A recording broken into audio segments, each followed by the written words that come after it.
Hello everyone, it is July 26, 2020, and this tech vlog is a little different than others. I'm just going to be pretty chill and not moving around very much because I'm lazy and I didn't feel like setting up the gimbal and the phone, and I didn't want to prop the phone up on something. So here we are sitting in the workshop recording on the trusty 2015 MacBook Pro, which is part of the subject of this particular tech vlog. First of all, behind me you see this very nice Dell CRT. I think is a Dell M3 or M783 something, 783M, I don't know. Nice little 15-inch CRT. Got it for free from work. Apparently I can take any CRT I want because it costs us money to get rid of them, so that's awesome. Unfortunately, and you can't see it here, and I can barely see it now, it does have some burn-in. Right in the middle of the screen you can see a Windows 2000 lock screen burned into the screen. It's a little unfortunate. Kind of distracting, to be honest with you, so I may end up just, getting my money back, all $0 of it, and dropping it back off at work. Anyway, main topic of this video, why I'm even doing a tech vlog in the first place. I'm thinking about getting rid of the MacBook Pro as well as my gaming PC. Now, this is not something I would have ever considered in the past 3-4 years because well, let me explain. So first of all, the MacBook Pro. Highest end MacBook Pro money could buy in 2015. Okay, second most expensive. You could have got a 1 terabyte SSD. This one only has a 512 gig. But other than that is the highest spec. It's got 16 gig of soldered, unfortunately, RAM.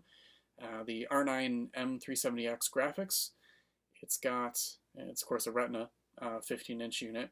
And it's got the i7 4980HQ, something like that. Whatever the highest end CPU was that you could get in this thing. So again, except for the SSD, best one you can get that's a pre-USB-C MacBook Pro. And it works great. I love the thing. It's been great for the past 6 months. I got a really good deal on it. I won't tell you how much, but it was a very good deal. And I got a good deal on it because it has a couple issues. First of all, it was dropped at some point before me, and as such, it's got a very major bend in the back right-hand corner. Now, this doesn't affect anything. The hinge still works. It closes just fine. It didn't crack down at that corner, but it did crack after they sold it to me during shipping in the top right-hand corner, because there is a very, very insignificant ding up in the right area of the palm rest. And unfortunately, not only did it crack the screen slightly, which is just in the corner, doesn't intrude on the actual LCD itself in any way, that caused a intermittent line to appear across the top of the screen.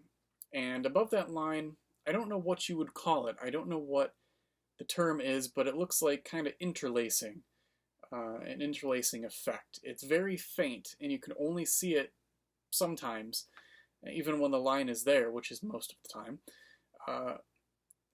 But it is there, so a little distracting. Okay, I've been living with it for the past 5 months. But recently, the screen has had some more issues. Up in that top right-hand corner where the glass is cracked, every once in a while, no idea why, just seems to happen. It's probably happened 3 times so far. The top right-hand corner, maybe the top inch or so, inch squared, starts to turn green. Strange. Again, not a huge issue. But then, in the past 3 weeks or so, I've been having an issue which is a little more significant that I don't know if I can deal with, because it is really distracting, and that is flicker. It's not the whole screen, it's mostly the right-hand side of the screen, again, the one side that has damage. It's a very, very faint flicker. Looks like somebody's, tapping down on the brightness, just one, and then back up, down and back up. Really irritating when you're trying to look at something that's, either a black or a white screen on a web page. Very noticeable. In fact, just started happening right now. Not the end of the world, but it's not really something I want to deal with anymore. Um, Again, I got a really good deal on this unit. Didn't pay that much for it. Paid much less than they're usually going for. Maybe not much less. I got a good deal on it. Let's just leave it at that. But the cost of replacing a screen on one of these is about $300. That is just the cost of the screen. And that's not even a new screen. That's pulled from another dead unit, for example.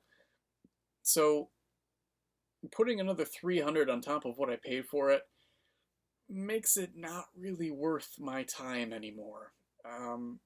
And the reason why I'm hesitant to keep it now is because I'm worried it might get worse. The screen will die completely or flicker so badly I just can't use it, making me buy a screen, and then I'll be in more than I really wanted to with this unit. So I think it might be time to get rid of the MacBook Pro. Now, I believe I said at the beginning of the video I might be getting rid of my gaming PC as well. And what is making noise?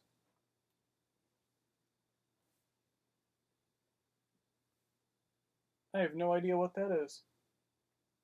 Must be something outside. That was very strange. Sounds like a hissing noise. Maybe it's a cricket or something outside. I've been kind of on the fence about whether or not I want to keep my gaming PC around. So for reference, and I made a video about this a year and a half ago, I think. Got my G5 Hackintosh, or Power Hack, I think is what I called it. It's a Power Mac G5 in really good shape. I'll see if I can pull up a picture here. Maybe you can see it, maybe you can't. But there it is. Yeah, did a really super clean job on it. I'm so pleased with how it turned out. It looks just like a G5 on the inside. The only way you probably wouldn't be able to know it's a G5 is if you look for the board. Of course, the board is a lot shorter, but it's got a GTX 1070 in it, which of course doesn't make sense in a G5.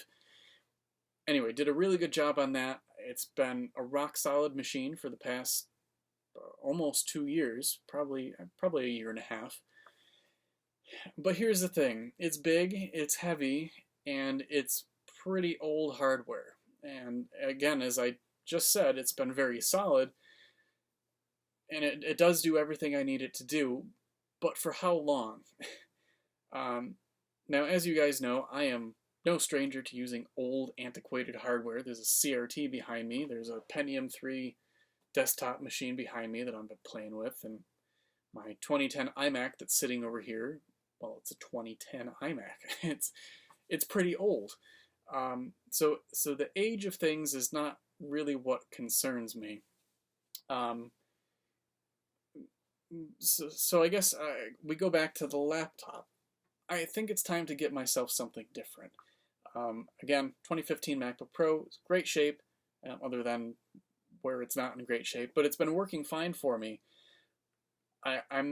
I'd like to get something else. I don't know if I want another Mac or not. Now the upcoming Apple Silicon based Macs in general are really interesting to me. I don't know if I can warrant spending new Mac money on something just to browse the web on, which is honestly all I do on the laptop. So yeah, probably not a good decision. I'll at least wait till the next generation of Apple Silicon comes out before I end up buying, a brand new one. If we think about first gen Intel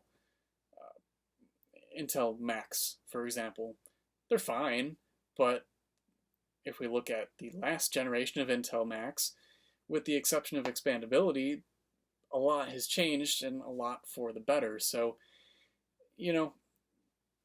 not going to be a Mac. Not going to get a new Mac. Definitely not going to do that. But what I've been considering is getting a gaming laptop.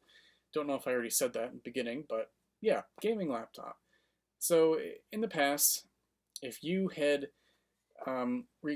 suggested a gaming laptop to me or said that I should buy one, I would have called you a moron because at least, 3 to 4 years ago, gaming laptops weren't quite where they are now. There's a lot of things that I would, let's try that word again, I would require in a gaming laptop that years ago weren't quite as prevalent or just were too expensive for me. I guess that's what I'm getting at. One of the things that I value in any laptop, and as I say, I'm looking at a 2015 MacBook Pro, is upgradability. The only thing you can upgrade on this Mac is the SSD, and it, of course, has to be an Apple SSD or one that is compatible. You can't just throw in an M2 SSD and have it work. Or you probably need a converter. If I get a gaming laptop, I need it to be expandable. I need an SSD to be upgradable and RAM to be upgradable. Those are the two things, and honestly, that's really all I need for upgradability and expandability. CPU, you know, most CPUs on gaming machines, laptops are going to be soldered. What are you going to do? You know, I'm rocking a 4th gen, actually in both my MacBook and my gaming PC, 4th gen Intel, and it's fine. You know, CPU is not usually a limitation for me. Where I would be limited is GPU power, and that's kind of why I'm leaning towards a gaming laptop, because I do want to condense my two machines into one. I don't see the need to have a dedicated gaming machine because I don't game that much, but when I do, I like a good experience. And when I'm not gaming, I don't need, you know, a $2,000 machine sitting on my desk upstairs not doing anything. It'd be nice to be able to use it. So that's where the laptop would come in. Gaming laptops, usually built for the now, not really built for long-term use as far as I'm concerned. So I need to do some research into build quality. That's something that I really value, is build quality as well. You know, if I'm going to be using it as a desktop and a laptop, that means I'm going to be moving it around. And if I move it around and that causes it to break, well, I guess I can still use it as a desktop, but that's kind of garbage. So that's something I have to look into as well. Now, let's talk GPUs for a second. In the past couple of years, I have seen Thunderbolt 3 eGPUs really take off and actually become a viable option. When they first were released, even Thunderbolt 2 based eGPUs, I believe there was a lot of limitation in how much power they could actually deliver to your laptop. And that was just a limitation of the interface, as far as I know. I'm not an expert on this, and I'm sure if you've watched, 13 minutes and 17 seconds into this already, you know that I am not an expert on pretty much anything. But now with Thunderbolt 3 and the higher speed interfaces and just better technology in general, I see, if in the future my gaming laptop and its integrated GPU, or onboard GPU I should say, become kind of outdated and I feel as though I need something else, I can just hook up an eGPU and run it that way. You know, instead of buying a whole new machine, just have a new eGPU. And if I can upgrade the RAM and SSD, well, the only thing I can't do is CPU, and as I just said, CPU is not usually a limiting factor for me. So I think maybe a gaming laptop is going to be the way to go. Now, for what I want, I've grown accustomed to the sleek simplicity and nice fit and finish of a MacBook. I really like it. I gotta say, I'm a sucker for the build quality and just overall design and the feel of a MacBook. They feel very solid, sturdy, constructed pretty well, at least for the 2015 and older ones, pretty well. So I kind of want something that's built well, and that's also kind of thin and sleek, but can also game. And the one that I'm really going towards the most is a Razer Blade 15. Maybe not, but maybe. It's the only one that really fits the criteria of great build quality and fit and finish. It's not made of a whole lot of plastics, at least the versions I was looking at.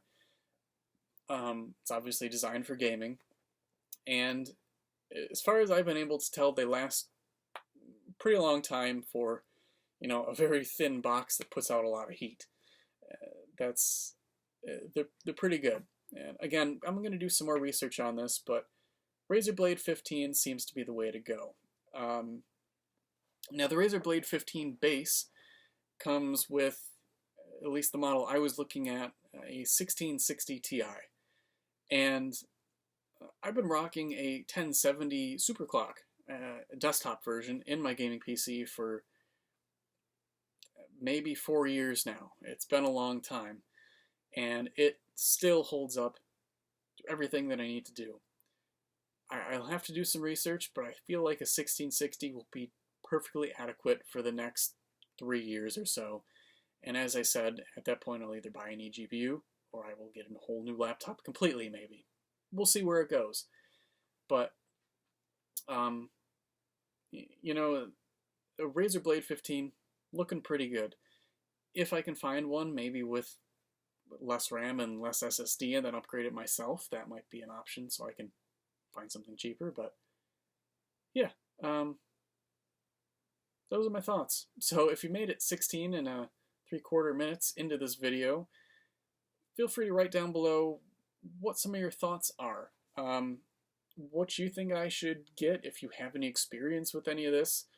I feel like not many people made it this far anyway, so the ones that have, I feel like, will be more of the people who come here for vintage computers. Yeah, give me some of your thoughts on this situation.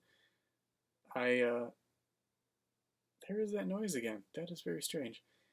Probably sell the gaming PC locally, unless yeah, I'm gonna sell the gaming PC locally. Not even a maybe. I am. The MacBook Pro, though, fully functional, does have the screen issues, but it's not all the time, and if it's something you can live with, or maybe even hook it up to an external monitor for, you know, daily use or something, and just use it as a laptop sometimes, this is a great freaking machine. I love it. So if you're interested, maybe make me an offer. Maybe I'll sell it just from this video. I won't even post it anywhere else or offer it to anyone else. You know, if you look up what they're worth, take into account the screen has issues but is perfectly fine, perfectly usable, I should say. You know, make me an offer and maybe I'll get this sent out to you. So yeah, write your comments and thoughts down below, and thank you for watching this rather different tech vlog, and we'll see you whenever the next video happens to be. See you later.